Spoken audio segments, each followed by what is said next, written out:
Hey guys, it's Claudia and Briohny from Accelerate Off-Grid Touring. Today we are walking you through a 300 series that is a full-time tourer. It has full draw system, we've got rear bar, bull bar, roof racks, there's a Starlink, there's an awning on the side. We've even got a little 12-volt travel buddy oven in here and utilizing all of the K-on side panels. So it is a full-time tourer and we're gonna run you through from start to finish.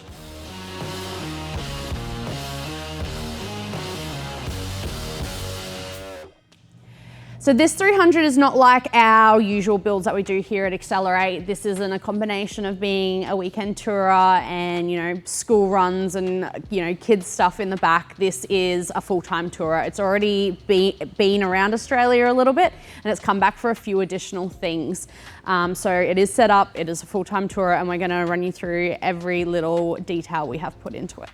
All right, let's start with the drawers. So we've gone the RV drawer systems. It's a premium black pack. It is the slide, what's it called? The travel slide? Travel slide. Drawers. So what usually would happen here is you'd have a chest freezer on here. But what we've opted for instead is the Bushman's 65 litre? 65 litre upright fridge on this. So it's nice and nifty that it's still, because of the slide feature, it slides out and is nice and accessible. It's great for shorter people. I think it's a really nice height to work at sort of thing, because quite often when you're trying to get into a chest fridge at my height, you can't see into it once it's out sort of thing. So I think this is a really great option that you've got full access and easy view of everything that's inside your fridge.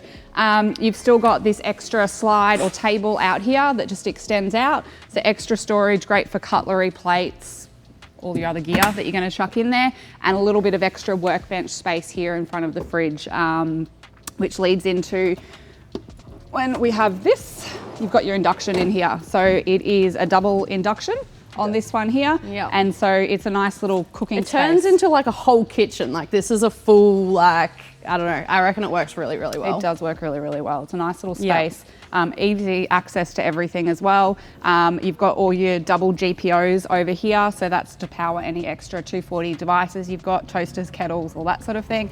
And all your inputs and outputs, your inverter on-off switch, and then your battery monitor in there. Yeah. So it's a really nice usable space. Yeah. You've also got your extra big drawer in here for storage that you're going to keep all your, extra stuff, recovery gear or perishable sort of non-perishable foods. Because they haven't gone for the drawer fridge as well, where they're quite a wide drawer fridge. Because this is a little bit slimmer, you actually get the bigger, wider drawer. So normally these are only about this wide. You definitely have a lot more storage space in this one, hence the whole around the touring concept build. So it works really, really well. And then on the cooking, we have added in up here a travel buddy. So this is a little 12-volt oven that sits up here. It's great for, people call them the pie warmer. Yeah, great for heating up anything on the road. You can slow cook things in it. I'm trying to think what else we used to have one of these in our 79, but yeah, you used to just be able to chuck stuff in it for an hour or two and come out with all your baked pastries and that sort of thing, nice and warm and good. People slow cook whole chickens and all that sort of stuff in there while you're traveling as well. So it's a really low draw, constant sort of power. So continuing on, we're left with room down either side of this drawer system. So on this side, we've got a double ARB air compressor with the switch and the air chuck located nice and easy on the fascia here. The other side is left bare, but because you've got all your electronics here, there is exposed cable. So you wouldn't be putting like wet recovery gear or anything like that, but it does, it's a nice dry storage area. We've also got finished off with the JBA lights. This is a nice little light for when you've got everything open. Working on it gives you extra visibility. That's probably something Claudia mentioned, is getting some extra strip lighting in here. I definitely think it's a darker space because you've got so much going on. I think this customer later down the track, he's definitely going to opt for some more strip lighting here just to really illuminate everything. It is still quite dark with only this light, so definitely something I think he'll be adding in the future. jump into the K on storage, so extra storage along the top here. Yeah, so it's got the 2 side panels. So they're one to protect anything that is in here from bouncing around and hitting that glass. But what it's also doing is creating a little bit of a storage compartment. So I've seen a lot of people utilize these for like their clothes and towels and stuff, because you can put a heap of soft stuff in there, and you can pull things out as well. So it's great for like if you've got your togs or like grab and go gear, really handy in there. But then also it is breaking up the what would be wasted space above that fridge. Now that there's a top shelf there, you have this whole storage compartment at the top. So great for absolutely everything. Picnic rugs. I've seen people pop up their gazebos, what are they called? Cool cabanas. The cool cabanas up there. It just gives you that extra bit of storage when it is set up like this and you are wasting that space above the fridge. It is now a usable space. So really, really good for touring and organisation. Sweet. All right, let's roll into the electrical system that is powering all of these devices back here. So first up, let's go batteries. Claudia, what batteries have we got in here? We are using, so it's 400 amp hours in total. We're utilising 2 200 amp Invicta Super Slims. So they're the really thin, long, big rectangle batteries, and they're located under the drawer systems. So the Invictas have an epic 5-year full replacement warranty. We use them in pretty much every single 300 series drawer build that we do, because they utilize that wasted space underneath the drawer system. So next up, managing all the charge within that, we've got the Redarc Alpha 50 amp DC to DC charger. It's a relatively new product to the market for Redarc in the Alpha range. What are the great features about it, Claudia? There's quite a few, but I think the main one is probably the jumpstart feature. That's what kind of drew us to it, especially in our own dual battery kits, using it in that for a jumpstart feature, but super handy as a touring vehicle DC to DC charger. So pretty much you pop open the app on your phone, you hit jumpstart, and in 15 minutes, if you've got a dead start battery, it is now fully recharged from the DC to DC charger, taking power from your auxiliary battery and pushing it through into your start battery.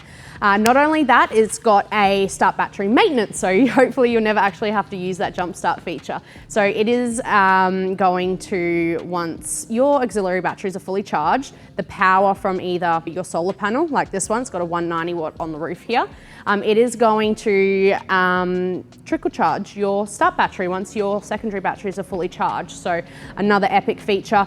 A really popular one is the adjustable drawer on the alternator. So through the app, you can pick 5, 10, 15, 20, all the way up to 50 amps that it's pulling off your alternator. So if you're towing around town and not going very fast, you can bring that pull of your alternator down so it's not doing any funky electronic things in your vehicle. And when you're highway driving or a quick drive and you really want to charge those secondary batteries up, you can pump it all the way up to 50 amp hours and it's going to charge this 400 amp system really, really quickly. It's got green power priority, so it will prioritize the solar panels on the roof for charge rather than the alternator, reducing fuel costs. It's also waterproof and dust resistant, which is obviously kind of obsolete in here. So the Redarc warranty is a 2-year warranty, and when installed by us, it is up to a 3-year warranty, and that's an Australian-wide warranty. So all our Red Network dealers, well, they're Red Network dealers throughout Australia, you can go to anyone and ask for even just a general question or help, and they'll help you out. So it's a really nice network to be in.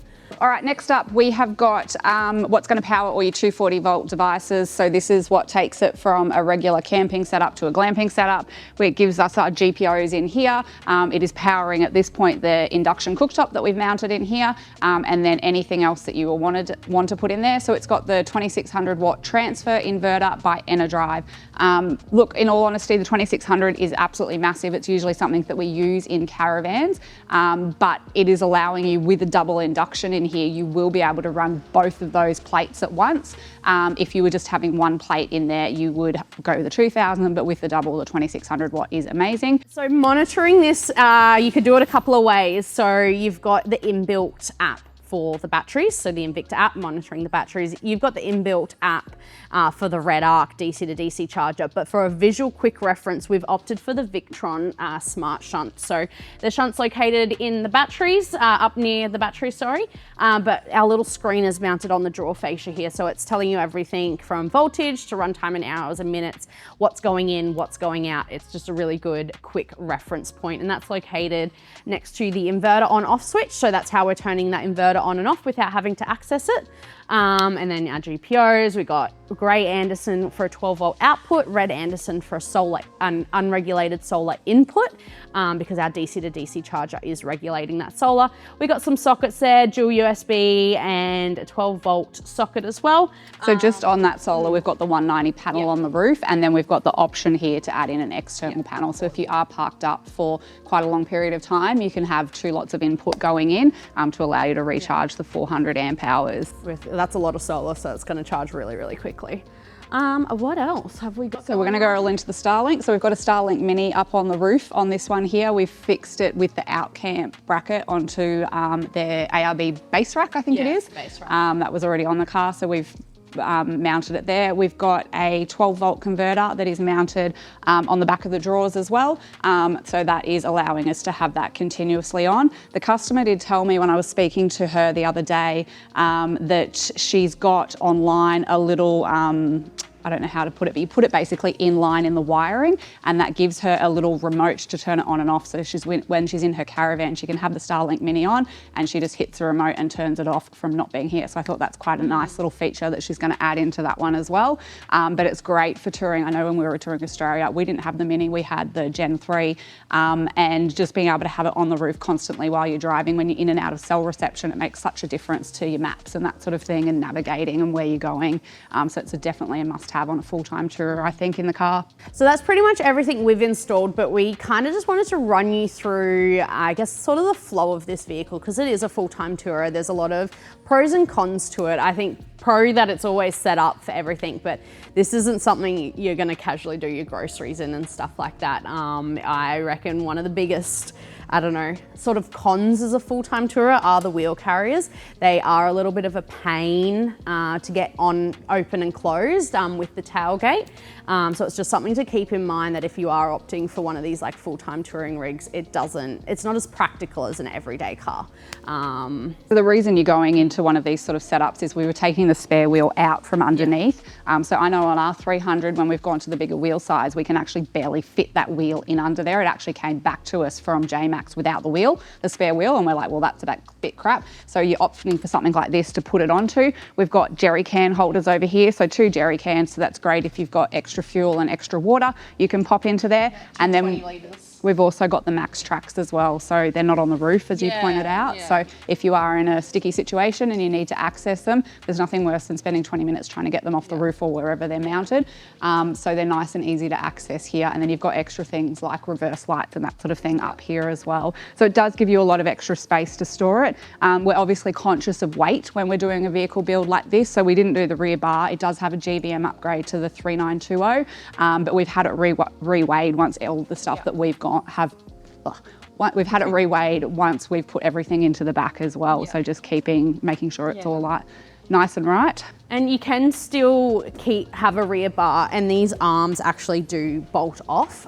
So it is a little bit of a half-half. There's just a couple of bolts, they come off, and then the jerry can would come off and the rear wheel would come off, making it a bit more practical for everyday use. So there are little loopholes and ways around a rear bar. I know, I hate mine. Like, this is a great setup. When you're set up, it is fantastic, but driving around town, you lose your beautiful 360-degree view you do get out of the back of the cruisers normally. So I think it's really important to have a really good set of towing mirrors so you can see behind you. These guys have opted for the Clearviews, which I think probably 90% of the cars we install mirrors on are the Clearviews, and they're the power folds. They pull out the 3 different lengths. They've got all the heat functions and everything like that. So I think that's really important. If you jump in the front of the car, you cannot see out the back of this thing through the rear view mirror. So those Clearview towing mirrors mirrors are definitely essential if you're going for a setup like this. Yeah. The other thing you could opt for is a reverse camera permanently mounted on the back of this one. Yeah. So we quite often do the safety Daves that clip over the reverse camera, the rear vision mirror, and then with a permanent camera on there. So it's just with ignition, you've got a camera. So it's another option you could do as well. Yeah, which they definitely should have done because that mirror is pretty much obsolete now. It's once we've got the Bushman fridge and the travel buddy in, so it was good beforehand, but with stuff that we've fitted in, it's made a big difference to us. Yeah. So just wanted to jump in the front of the car because there's a few little things. We haven't done a lot in here, but one of the things I wanted to touch on was they've already got their GME XRS installed, and I don't even know where their mount was, but what we've given them is one of our brand new 300 series UHF handpieces, and I haven't actually been able to test it yet with the slidey mount, and we have, and it works perfectly, and on it goes, and even though that is just being held in by the panels, that is not moving whatsoever. So they've got this installed and they're running their antenna on the left hand side of the bull bar. So these are the Clearview, so they are the power fold, so they're in, and then as soon as you unlock the car they pop out. But then if you are towing, you can fully extend this mirror, and I can see literally right around the back of the car now. So they did opt for the model with all the fancy little features, so you still have full control and direction of the mirror. It's got the demister, the heated glass on cold days, and it does really weird auto things. But super, super handy, and definitely something you need when you've got a heap of gear in the back. I just cannot see out the back, but with these mirrors I can see absolutely everything that's going on behind me and to the side, so they're perfect for a touring setup. As always, guys, thank you so much for watching. If you want to check out any of our other 300 series builds, you can watch this video or playlist up here, and then YouTube really thinks you should watch this one down here. If you'd like us to build a 300 series rig for you, you can fill out a contact page on our website or give us a call or drop a comment below. Thanks, guys. Accelerate off-grid touring, powering your adventures.